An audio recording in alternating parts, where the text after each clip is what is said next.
Bapak, Ibu, saudara-saudara yang dikasihi dan diberkati oleh Tuhan kita Yesus Kristus, puji Tuhan, hari ini kembali kita bersama-sama mendengarkan pemberitaan kebenaran firman Tuhan. Sebelum kita bersama-sama mendengarkan firman Tuhan yang akan disampaikan bagi kita bersama, kita bersatu dalam doa, kita berdoa. Bapa kami dalam sorga, Tuhan kami Yesus Kristus, kami menaikkan ucapan syukur dan terima kasih kami kepadamu. Karena kasih karunia-Mu yang sangat besar Engkau anugerahkan bagi kami. Sehingga pada saat ini Tuhan berikan kami kesempatan untuk bersama-sama mendengarkan pemberitaan kebenaran firman Tuhan. Tuhan Yesus, kuasailah hati dan pemikiran kami semua yang mendengarkan firman Tuhan pada saat ini. Berkati hamba-Mu yang menyampaikan firman pada saat ini. Sehingga apapun yang kami dengar, apapun yang kami sampaikan pada saat ini, semuanya memberikan kami kekuatan iman yang kokoh di dalam Yesus Juru Selamat kami. Amin. Bapak, Ibu, saudara-saudara yang dikasihi dan diberkati oleh Tuhan kita Yesus Kristus, firman Tuhan yang akan disampaikan bagi kita pada hari ini diambil dari Alkitab Perjanjian Lama, diambil dari Ulangan pasal 17, ayatnya yang ke-14 sampai ayatnya yang ke-20. Dan di sini saya tidak akan membacakan semua ayat yang menjadi perenungan bagi kita pada saat ini, tetapi saya akan membacakan hanya satu ayat saja, yaitu Ulangan 17 ayatnya yang ke-19, yang mengatakan, itulah yang harus ada di sampingnya dan haruslah ia membacanya seumur hidupnya, untuk belajar takut akan Tuhan Allahnya, dengan berpegang pada segala isi hukum dan ketetapan ini untuk dilakukannya. Amin. Bapak, Ibu, saudara-saudara yang dikasihi dalam Yesus Kristus, tema yang saya angkat pada saat ini yaitu syarat menjadi pemimpin. Saudara-saudara yang dikasihi dalam Tuhan kita Yesus Kristus, bangsa Israel adalah bangsa yang satu-satunya dipimpin oleh Tuhan secara langsung. Kita bisa membayangkan luar biasanya kasih Tuhan bagi bangsa ini. Allah yang pemilik kehidupan, orang-orang Israel, manusia di muka bumi ini, siap menjadi pemimpin secara langsung bagi orang Israel.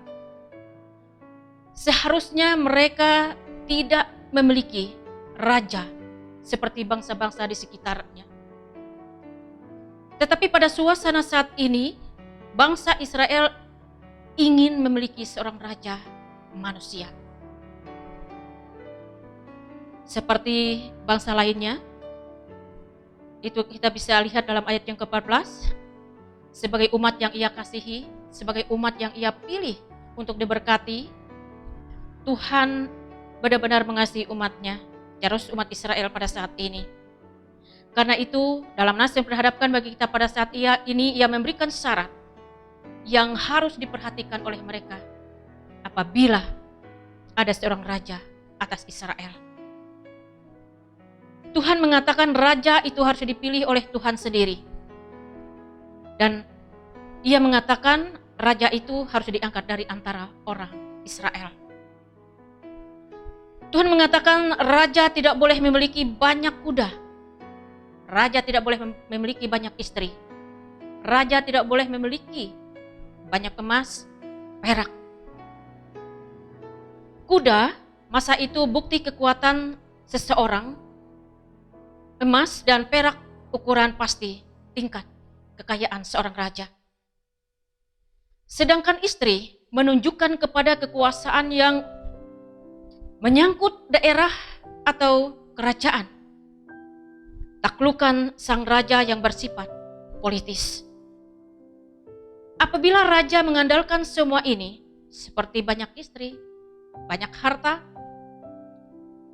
Tuhan mengatakan ia mengandalkan dirinya sendiri. Ia pasti akan mengandalkan kekuatan dirinya sebagai manusia. Ia bukan akan mengandalkan Tuhan. Ia bukan mengandalkan aturan-aturan Tuhan. Bukan mengandalkan hukum-hukum Tuhan. Dan ini bisa terjadi akan apa yang ia lakukan dalam kepemimpinannya itu, ia menyimpang dari segala apa yang diinginkan oleh Tuhan. Bahkan dikatakan pada saat ini membuat umat Israel kembali ke pembuangan. Artinya orang Israel akan kembali hidup terpuruk, hidup dalam suasana yang tidak baik. Untuk itu seorang raja harus membaca salinan hukum Taurat. Salinan itulah yang akan mengajarkannya takut akan Tuhan. Hukum-hukum Tuhan itu, aturan-aturan Tuhan itulah yang akan mengajar seorang raja bagaimana ia memimpin bangsanya supaya ia rendah hati terhadap saudara-saudaranya. Ia tidak bisa meninggikan dirinya di atas kehidupan orang-orang lain. Dan juga dikatakan pada saat ini bahwa memastikan pemerintahannya dapat bertahan hingga anak-anaknya. Saudara-saudara yang dikasihi dan diberkati oleh Tuhan kita Yesus Kristus, Tuhan tidak melarang seorang raja itu memiliki kekayaan. Tetapi harta dan istri itu dapat memalingkan hati seorang raja dari kebenaran Tuhan, dari hukum-hukum Tuhan, dari aturan-aturan Tuhan. Bapak Ibu jemaat Tuhan yang dikasihi dalam Yesus Kristus, Tuhan sangat mengetahui kekuatan maupun kelemahan hati seorang pemimpin. Karena itu seorang pemimpin harus membutuhkan tuntunan yang bukan berasal dari para ahli yang ada di muka bumi ini, yang utama dilakukan, tetapi yang utama ia harus melakukan hukum-hukum Tuhan dan aturan-aturan Tuhan. Karena dengan demikian ia akan diberkati dalam tugas pekerjaan itu.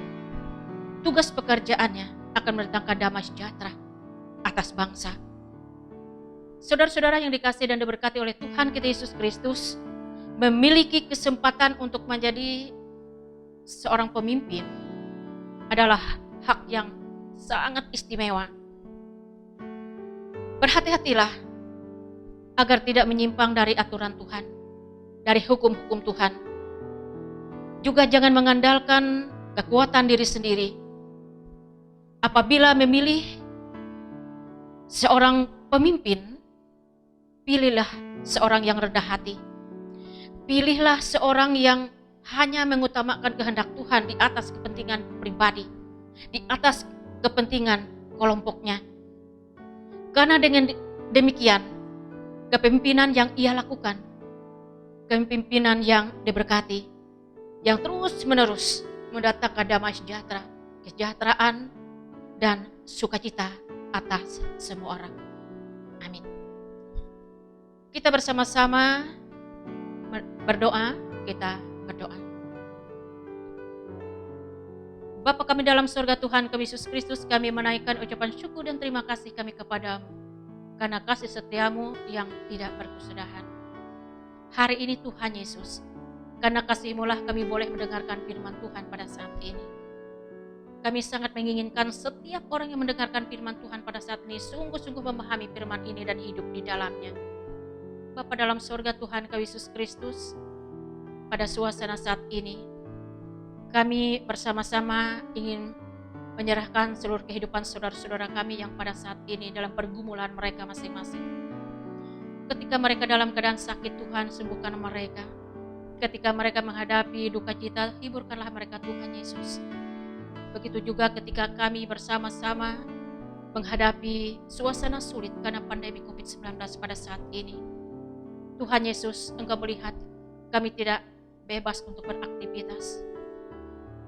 Kami mohon Engkau selalu menjaga, melindungi kami ketika kami melakukan segala tugas pekerjaan kami, sehingga kami bisa melakukan aktivitas kami dengan baik. Pada suasana saat ini Tuhan Yesus, kami sangat memohon Engkau memberkati setiap tugas pelayanan yang kami lakukan walaupun pada saat pandemi COVID-19 pada saat ini tidak berhenti.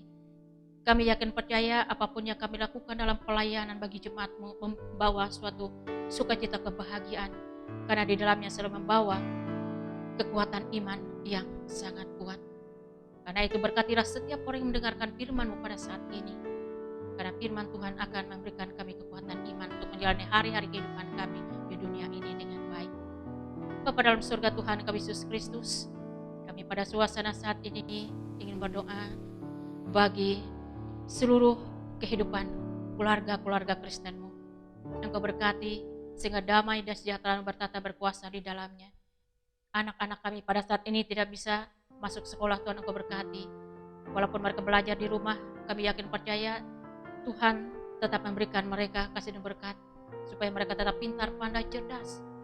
Mereka tetap selalu berhasil dalam pendidikan yang mereka hadapi pada saat ini. Kami serahkan Tuhan Yesus seluruh keberadaan kehidupan kami umat-Mu ke dalam tangan kuasa pengasihan-Mu. Di dalam Yesus Kristus Juru Selamat kami yang hidup, yang setia mengajarkan kami berdoa dalam setiap hal kehidupan kami sebagai orang yang percaya. Di dalam Yesus kami berdoa dan bersyukur. Amin.